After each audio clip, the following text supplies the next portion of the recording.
Hello বন্ধুরা, কেমন আছো তোমরা সবাই? আমি মৌ ক্যাচুইথ মৌতে আমি তোমাদেরকে আবার একবার অনেক অনেক স্বাগত জানাই। আশা করি তোমরা সকলে ভালো আছো। প্রতিদিনের মতন আমি একটা নতুন টিপস ভিডিও নিয়ে চলে এসেছি। আশা করবো আজকের ভিডিওটা তোমাদের খুব ভালো লাগবে। যদি তোমাদেরকে ভিডিওটা ভালো লাগে তো তাহলে তোমরা নিজেদের ফ্রেন্ডস আর ফ্যামিলির সাথে শেয়ার করো, আর এতে তোমাদেরকে সময় ও টাকা দুটোই বাঁচবে। আজকে আমি তোমাদের সাথে একটা মিরর পেন্টিং শেয়ার করছি। আশা করব আজকের পেন্টিংটা তোমাদেরকে খুব ভালো লাগবে, আর এটা খুব ইজি। আমি 2-3টে ইয়ারবাড একসাথে করে নিয়েছি, আর ফেব্রিক কালারে এইভাবে ডুবালাম, আর এইভাবে আমি একটু ডিজাইন করে নিলাম। তো ছোট্ট ছোট্ট জিনিস দিয়ে কিন্তু আমরা নিজেদের বাড়ি কিন্তু খুব সুন্দর করে সাজিয়ে নিতে পারি। তোমরা এই টিপসটা ফলো করে একটা মিরর পেন্টিং করতেই পারো। তো চলো এবারে নেক্সট, দেখো এরকমের যে কাপড়ের ক্লিপ আছে আমাদের প্রত্যেকের ঘরে থাকে। এটা যদি ভাঙা হয় তাও চলবে। এরপরে আমি এর মধ্যে কি করছি, একটা ডবল টেপ লাগিয়ে দিচ্ছি, দিয়ে সুইচ বোর্ডের পাশে লাগিয়ে দিলাম। আর এটা কি কাজ করবে জানো? এটাতে আমি যে চার্জারের ওয়্যারটা আছে এদিক ওদিক দেখো মানে পড়ে থাকে, ওটা আমি এক জায়গায় এইভাবে স্টিক করে রেখে দিচ্ছি। এবারে দেখো নেক্সট টিপসে চলে আসি। দেখো আমরা বাড়িঘর তো সাজিয়ে নিই, কিন্তু পর্দাটাকে সাজানো ভুলে যাই। তো দেখো পর্দাটা আমরা এইভাবে যদি সাজিয়ে নিই তো দেখবে খুব সুন্দর লাগবে। আমি পর্দাটা কিভাবে নিচ্ছি দেখো, এইভাবে একটু একটু প্লিট করে আমি পর্দাটাকে এক জায়গায় করে নিলাম। খুবই সহজ আর দেখতে কিন্তু খুব সুন্দর লাগে। তোমরা এই টিপসটা ফলো করে করতে পারো। আর একটা চুড়ি আমি এইভাবে দেখো এই পর্দাটা এর মধ্যে ঢুকিয়ে নিলাম। তো যতটা আমার দরকার এরকম করে যদি রাখি তো দেখবে বাচ্চারা টানলেও কিন্তু পড়ছে না, আর এটা কিন্তু একটা খুব সুন্দর লুক তোমাদের ঘরকে দেবে, আর দেখতেও বেশ ভালো লাগবে। তো যেন মনে হবে একটা ফুল এর মধ্যে লাগানো হয়েছে। তো দেখো আমি করে তোমাদেরকে দেখাই কত সুন্দর লাগছে। এইভাবে তোমরা কিন্তু পর্দাটাকে মানে করে রাখতে পারো, তাহলে কিন্তু পর্দাটা দেখতে বেশ ভালো লাগে। তো চলো এবারে নেক্সট টিপসে চলে আসি। দেখো এখানে একটা কন্টেনার নিয়ে নিয়েছি ছোট্ট, আর এই কন্টেনারটা আমরা যদি কিছু খাবার আনি তখন পাওয়া যায়। তো এরকম কন্টেনার আমাদের প্রত্যেকের ঘরে থাকে, আর আমি এর মধ্যে দিয়ে আজকে একটা ভালো জিনিস তৈরি করে দেখাবো। এই শীতকালে মশা মাছি ঘরে যেমনি মানে রোদ ঢুকে না, একটা ভালো গন্ধ দেয় না। তো আমি কি করলাম, এখানে লবণ দিয়ে দিলাম, 4টে লং দিয়ে দিলাম। এরপরে আমি একটা স্প্রে এই কটনটার মধ্যে দিয়ে দিচ্ছি। তোমরা স্প্রের জায়গায় কোনো পারফিউমও দিতে পারো, যেটা তোমাদের ফেভারিট পারফিউম আছে, যেটা তোমাদেরকে খুব ভালো লাগে এই গন্ধটা, ওই গন্ধটাই দিতে পারো। তারপরে দেখো আমি এর মধ্যে দিয়ে দিলাম।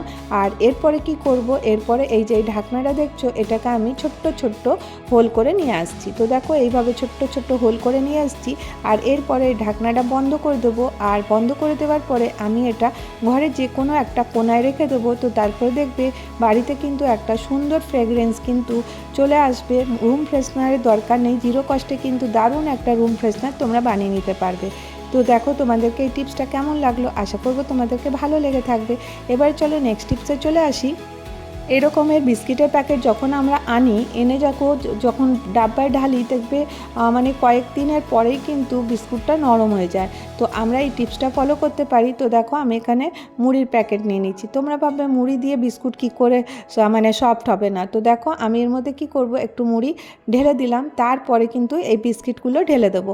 তোমরা এই বিস্কিটের জায়গায় খাস্তা বিস্কিট যেটা বেশি নরম হয় সেই খাস্তা বিস্কিট কিন্তু এর মধ্যে দিয়ে রাখতে পারো। তো দেখবে মানে 1 উইক 15 দিন পরেও কিন্তু সেই বিস্কিট কিন্তু একদম মচমচে থাকবে, আর একটুও তার মধ্যে নরম হবে না। এইভাবে মানে যখন বেশি বিস্কিট রাখতে চাও বড় ডাব্বায় কিন্তু এইভাবে স্টোর করে রাখতে পারো। তো দেখবে বিস্কিট আর মুড়ি দুটোই কিন্তু মচমচে থাকবে। তোমরা এই টিপসটা ফলো করতে পারো। এবারে চলো নেক্সট টিপসে চলে আসি। তো দেখো আমার যেমনি ছোট পরিবার, এবারে নানান রকমের ডাল নিয়ে আসি, কিন্তু প্রত্যেকটা ডাল তো শেষ হয় না।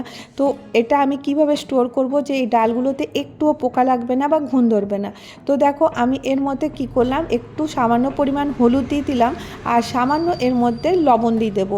তোমরা এই টিপসটা ফলো করে দেখতে পারো, দেখবে কখনো কিন্তু ডালের মধ্যে কোনো রকমের পোকা আসবে না, কোনো রকমের জালি আসবে না। একদম ডাল যেমন বাজার থেকে কিনে এনেছো একদম সেই রকম থাকবে।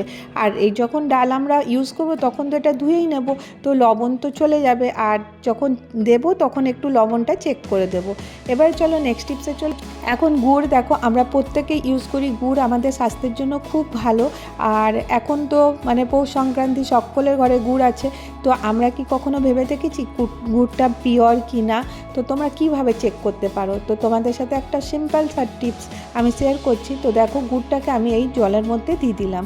দেওয়ার পরে 10 থেকে 15 মিনিট একটুখানি ঘুলতে দেবো।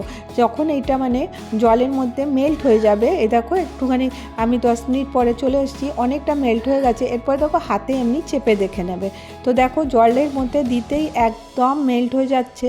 তো তার মানে এই গুড়ের মধ্যে কোনো মিলাবট নেই, আর গুড়টা একদম পারফেক্ট আছে।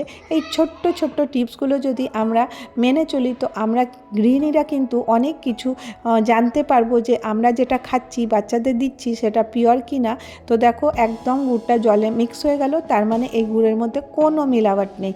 তো এবারে নেক্সট টিপসে চলে আসবো। তো নেক্সট টিপসে চলে আসি। এই যে বাসন মাজার যে সাবানটা থাকে, এটা গলে গেলে কীরকম হয়ে যায় দেখো, তো এটা ভালো লাগে না। তো আমি কি করলাম, এর মধ্যে কিছুটা জল মিক্স করে দিলাম। জল মিক্স করার পরে আমি এই বাসনের লিকুইডটা মানে লিকুইড টাইপের বানিয়ে নিচ্ছি।